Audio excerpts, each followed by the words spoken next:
Hi, it's Alaska Granny. Do you like to go to gun shows or you're thinking about it? Well, there are some strategies for shopping at gun shows to make sure that you get the things that you want. First of all, prepare to be surprised. You never know what you're going to find when you go to a gun show. You'll expose yourself to guns and gear that are not readily available at retail marketplaces. Decide ahead of time, what is it that I'm looking for? How much money do I actually intend to spend? And what if I don't find something that I want? Know the laws that apply to the area where you are shopping so that you know what to expect.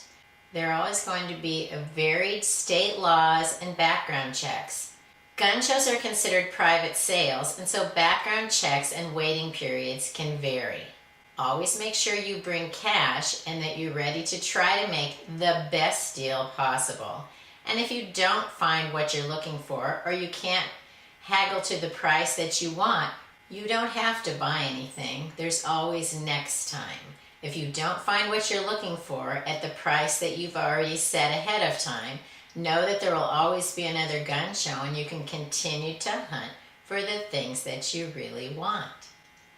Learn more at alaskagranny.com. Please subscribe to the Alaska Granny channel.